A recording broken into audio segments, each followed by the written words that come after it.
quand cet acte s'est produit, quand Caïn s'est rendu compte que le soi-disant, l'entité, refuse son sacrifice, en gros son offrande, l'offrande naturelle qui représente la dîme, donc les fruits de la terre, ainsi de suite. Et c'est là où maintenant, il approuve le sacrifice de sang. C'est là où Caïn ne comprend plus. Lui, on ne l'a pas initié dans ça. On ne l'a pas initié à verser le sang. Maintenant, vous allez comprendre les rigolos, ceux qu'on appelle des branhamistes, qui n'ont aucune conscience spirituelle. Ils vont vous dire non, Satan ou bien le serpent a couché avec Ève et ça a donné naissance à Caïn.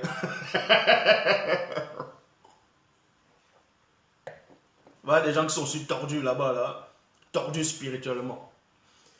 Vous comprenez par là? Quand Abel a été la première personne à avoir versé le sang d'un être vivant, parce qu'un animal c'est un être vivant. Voilà.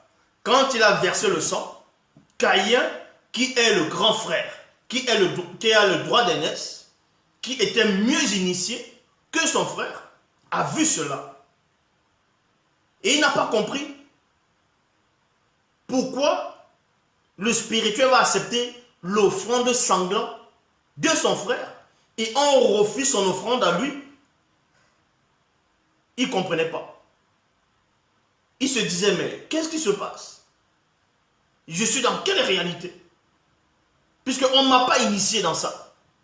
Et quand il voit, il remarque que, soi-disant Moutat et dit dans l'entité, va, ou bien il y avait Adonai Elohim, Jéhovah l'Éternel, ce faux Dieu dans les Bibles classiques, va approuver le sacrifice sanglant de son frère, de son petit frère. Et lui, on refuse pour lui. En plus, les fruits de la terre, c'était pas pourri. C'était pas pourri. C'était des bons légumes. C'était des bons fruits. Et on le refuse. Et là, il ne comprend pas. Et c'est là où maintenant, il va entrer dans un état. Et on vous dit ici là, Caïn fut premièrement surpris. Donc, il y a d'abord la surprise. Et dans cette surprise-là, par rapport au monde, vous pouvez voir quelqu'un qui est riche, vous allez voir quelqu'un qui a une grosse voiture, il a peut-être une belle maison, ou il a, je sais pas, il est à l'aise. Un bandit va voir, ou il est d'abord surpris de voir la richesse de la personne. Donc, un assassin avant de tuer, si le le permet, on va vous expliquer ce qui se passe dans sa tête dans les quelques secondes avant de tuer, avant de passer à l'acte. Bon, Caïn ici, Pongisé fut premièrement surpris. On veut dire que Caïn a d'abord été surpris par rapport à ce qui venait de se passer.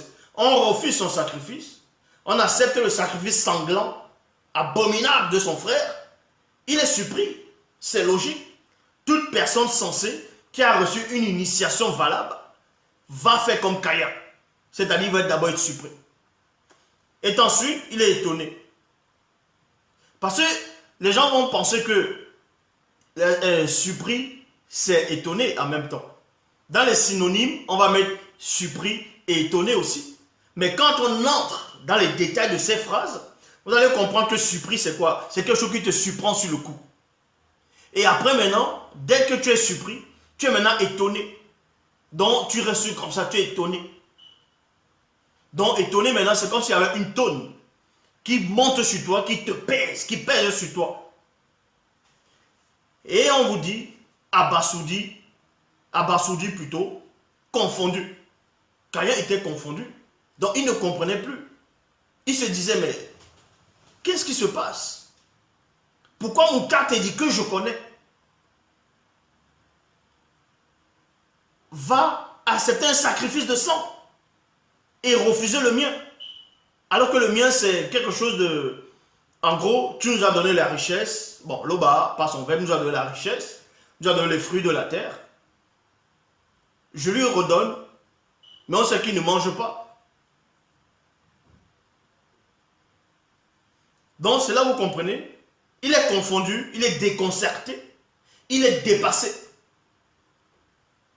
dérouté, ébahi, époustouflé, estomaqué. Ça dit même dans son estomac, ses intestins, tout son corps, son esprit, l'âme et le corps entrent dans un état second. Il ne comprend pas. Renversé et stupéfait. Il est stupéfait. Il se sent trahi. Caïn s'est senti trahi. Il ne comprenait pas ce qui se passait. C'est pourquoi Caïn, Pongisset, donc on va appeler Caïn, entra dans une très grande colère spirituelle. On n'a pas dit ici qu'il entre dans une colère charnelle, mais spirituelle. Et c'est ça l'erreur. C'est ça la différence entre celui qu'on va appeler Caïn, dont son vrai nom Pongisset, et tous les meurtriers de maintenant. Les gens qui tuent, d'autres vont dire froidement, mais ce n'est pas froidement, c'est chaudement. Les gens qui tuent, les assassins, les psychopathes, les terroristes, bref, toutes formes de revendications, mais qui tuent volontairement, eux, ils agissent selon la chair. C'est selon la chair. Or, Caïn, lui, il entre dans une colère spirituelle. Donc, en tant qu'homme spirituel, ça l'a révolté. Ce qui se passait. Et c'est là où il dit non, c'est pas possible. Je n'accepte pas cette décision. Je n'accepte pas cette réalité. Car on ne m'a pas initié dans ça. On ne m'a pas initié. Caïn savait que là, ce qui se passait, ce n'était pas la vérité. Mais il n'arrivait pas à comprendre. Mais néanmoins, son instinct, son esprit, son initiation, son intronisation, son expérience, il savait que ce qui s'est passé là, devant ses yeux, ce n'est pas la vérité. Donc, on vous dit ici, c'est pourquoi Pongisset entra dans une très grande colère spirituelle, ce qui provoqua une intense illumination spirituelle au-dedans de lui, de son moi intérieur. Il y a point. On dit qu'il s'est mis en colère spirituelle, il voulait comprendre. Jusqu'à un point où ça a provoqué en lui une intense illumination. Donc il est entré dans d'autres sphères, il est entré dans d'autres vibrations que vous ne pouvez même pas concevoir.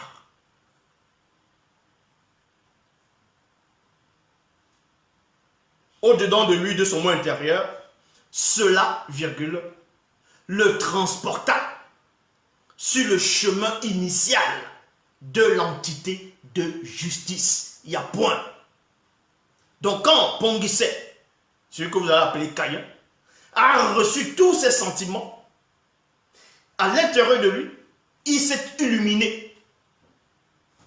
Parce qu'il ne voulait pas en rester là. Il n'est pas allé voir son père moto ou sa mère moto ou sa soeur jumelle en disant « Hey, regardez ce qui s'est passé. » Non. Il s'est dit qu'il est le fils aîné. Il est le grand frère. Dont le droit d'aînesse, il va agir là maintenant. C'est là où Caïn, dans les Bibles classiques, on ne vous dira jamais ça parce qu'ils ne savent pas. Donc Caïn, premièrement, il va entrer dans le chemin initiatique de l'entité de justice.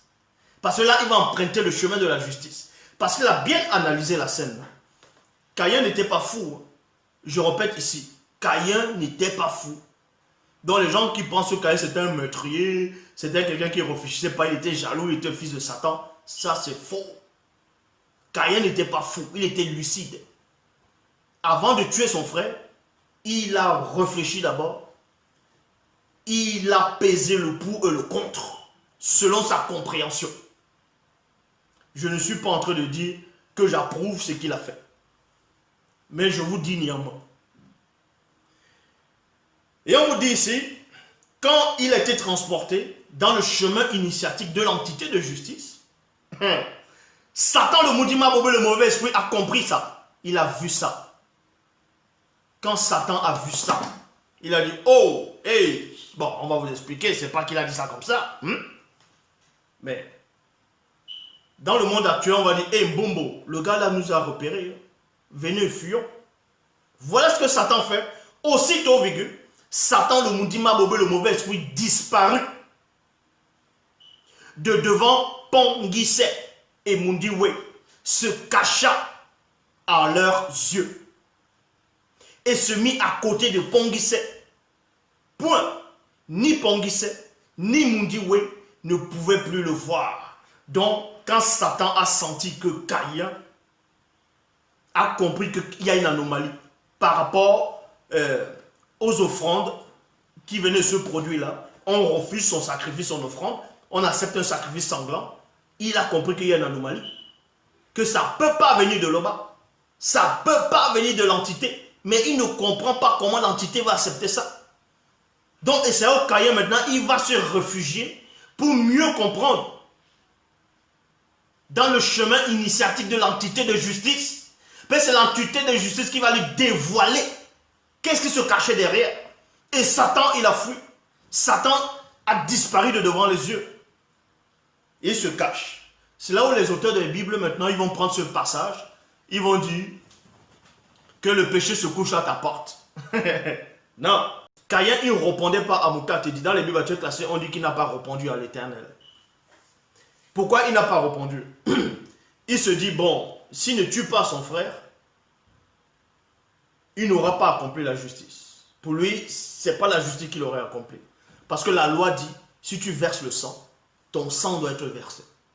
Je répète, si tu verses le sang, ton sang doit être versé. Et celui qu'on appelle Caïn a compris ça. Il a vu que son frère, même si c'est son frère bien-aimé qu'il aimait, a néanmoins tué un animal. Et cet animal n'était pas considéré comme un animal que vous voyez les animaux maintenant. Non, c'était considéré comme un être vivant.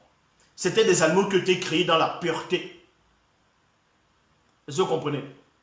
Ces animaux-là ne péchaient pas. Ces animaux-là ne bagarraient pas entre eux. Ils étaient innocents. Donc on a tué cet animal. Caïn, Abel a tué l'animal. Il a fallu que le sang de cet animal soit vengé. Ça, c'est la loi spirituelle. Puisque la loi dit, tu ne dois pas tuer par plaisir. Mais maintenant, ce n'était pas à Caïn de tuer son frère. C'est ce que Moutat était en train de lui dire. Que c'est, je comprends que tu veux venger cet animal, le sang, parce que c'est la loi qui le demande. Mais ce n'est pas à toi de le faire. Ce n'est pas à toi de tuer cet animal. C'est-à-dire de tuer ton frère. Ce n'est pas à toi de le faire. La personne qui aurait même pu faire cela, et qu'on n'avait même pas blâmé, c'était ce qu'on appelle Adam. L'acte que Abel a accompli, ça a affecté la famille, ça a affecté les animaux. Et Caïn savait ça. Donc il devait à tout prix venger, non seulement venger la terre. Écoutez, on va vous expliquer. Parce que quand vous versez le sang, ça tombe sur le sol. Mais vous imaginez ce que la terre ressent. Et c'est là où lui aussi a décidé maintenant de venger cet animal, parce que cet animal était considéré comme membre de la famille. Puisqu'il parlait. Cet animal parlait, avait des sentiments. Et non seulement ça, dans le sens spirituel, lui il était le fils aîné, dans l'héritier. Donc il devait accomplir la justice. C'est pour cela, ça ne veut pas dire qu'en faisant ça, il n'aimait pas son frère. Hein. Mais il s'est senti, selon lui, obligé de le faire parce qu'il était passé par, c'est-à-dire par le chemin initiatique de l'entité de justice. Exactement comme Mon. Donc, Caïn ici a tué son frère Abel pour venger le meurtre qui a été versé, pour venger la terre, le sang qui a été coulé. Il a voulu faire la même chose. Mais sauf qu'en ce moment, ce n'était pas à lui de le faire. C'était pas à lui. Ce n'était pas à lui de faire cela.